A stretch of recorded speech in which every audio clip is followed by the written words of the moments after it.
ሊቨርፑልን ያለ መሐመድ ሳላህ ማሰቡም ይከብዳል። ያ በለመለመው የአንፊልድ ሳር ላይ የጎል ዝናብ ሲያዘንብ የነበረው በደጋፊዎቹ ልብ ውስጥ በቀላሉ የገባው የግብፅ ንጉሥ የመጨረሻውን ምዕራፍ ሊዘጋ መሆኑ ተሰምቷል። የሊቨርፑል ደጋፊዎች ዩ ዊል ኔቨር ዎክ አሎን የሚለውን መዝሙር በዚህ ዓመት መጨረሻ ላይ በአንድ ድምፅ ሞቅ ባለ ስሜት ይዘምሩታል።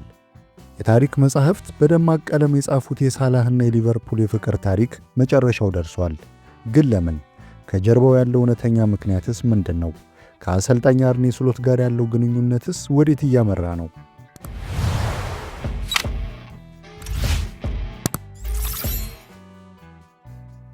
በቅርብ የወጡ መረጃዎች እንደሚያመለክቱት መሐመድ ሳላህ በዚህ የውድድር ዘመን ማብቂያ ላይ ሊቨርፑልን በይፋ ይለቃል። ምንም እንኳን ዜናው ለብዙዎቻችን አስደንጋጭ ቢሆንም በሊቨርፑል ቤት ውስጥ ላሉት ግን የተጠበቀ ነበር።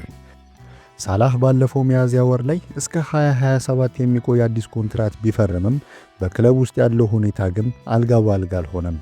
ከደሞዝ ክፍያ ጋር ተያይዞ የነበሩ አለመግባባቶች እንዲሁም የክለቡ የወደፊት ራዕይ ከእሱ ፍላጎት ጋር አለመጣጣሙ ለዚህ ውሳኔ ትልቁን ድርሻ ይዛሉ። የየርገን ክሎፕ መልቀቅ ለሳላህ ትልቅ ክፍተት ፈጥሮ ነበር። አዲሱ አሰልጣኝ አርኔ ስሎት ሲመጡ ነገሮች ይስተካከላሉ ተብሎ ቢጠበቅም ሁኔታው ግን ተገላቢጦሽ ሆነ።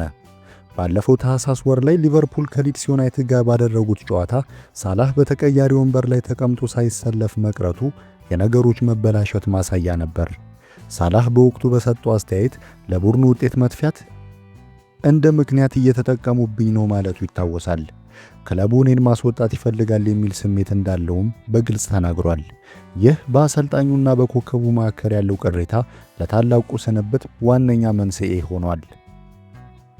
መሐመድ ሳላህ ሊቨርፑልን ሲለቅ ትልቅ ታሪክ ይዞ ነው የሚወጣው። እንደ አውሮፓውያን አቆጣጠር በ2017 ከሮማ ከመጣ ጀምሮ ሊቨርፑል የጠፋበትን የሊግ ዋንጫ እንዲያገኝ፣ የሻምፒየንስ ሊግ ክብርን እንዲቀዳጅና የዓለም የክለቦች ሻምፒዮን እንዲሆን ያደረገው አስተዋጽኦ ወደር የለውም።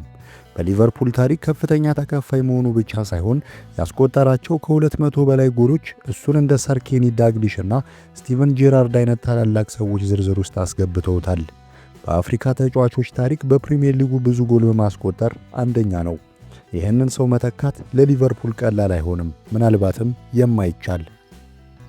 አሁን ትልቁ ጥያቄ ሳላህ ወዴት ያመራል የሚለው ነው። የሳውዲ አረቢያ አልኢታድ ባለፈው ዓመት 150 ሚሊዮን ፓውንድ አቅርቦ እንደነበር ይታወሳል። አሁንም ሳውዲዎች ይህንን የዓለም ኮከብ ለማግኘት በሚሊዮኖች የሚቆጠር ገንዘብ ይዘው እየጠበቁት ነው። በሌላ በኩል ደግሞ የአሜሪካው ሜጀር ሊግ ሶከር ሌላው አማራጭ ነው። እንደ ኢንተር ሚያሚ ያሉ ክለቦች ሳላህን ከሜሲ ጋር የማጣመር ህልም አላቸው። ይሁን እንጂ ሳላህ አሁንም በከፍተኛ ብቃት ላይ ስለሚገኝ እንደ ፒኤስጂ ወይም ወደ ቀድሞ ክለቡ ቼልሲ ሊመለስ እንደሚችል የሚጠቁሙ መረጃዎች አሉ። የመሐመድ ሳላህ ስንብት በሊቨርፑል ደጋፊዎች ዘንድ ለረጅም ጊዜ የሚሰማ ህመም ነው። አንፊልድ ዘ ኢጂፕሽያን ኪንግ እያለ መዘመሩን ሊያቆም ይችላል። ነገር ግን በእያንዳንዱ የክለቡ ድል ውስጥ የሳላህ ስም አብሮ ይነሳል። ሳላህ በክብር ይሸኛል ወይስ በቀጣይ ወራት ግጭቱ እየተባባሰ ይሄዳል የሚለው ጊዜ የሚፈታው ይሆናል። እናንተስ ምን ታስባላችሁ? ሳላህ መሄዱ ለሊቨርፑል ይጠቅማል ወይስ ይጎዳል? ቀጣይ ክለቡስ የት ይሆናል? ሐሳባችሁን በኮሜንት መስጫው ላይ አስፍሩልን። ለዛሬ ያዘጋጀነው መረጃ ይህንን ይመስላል። ቪዲዮን ከወደዳችሁት ላይክ በማድረግና ሰብስክራይብ በማድረግ የቤተሰባችን አባል ይሁኑ። በቀጣይ ስፖርታዊ መረጃ እስከምንገናኝ ሰላም ቆዩ።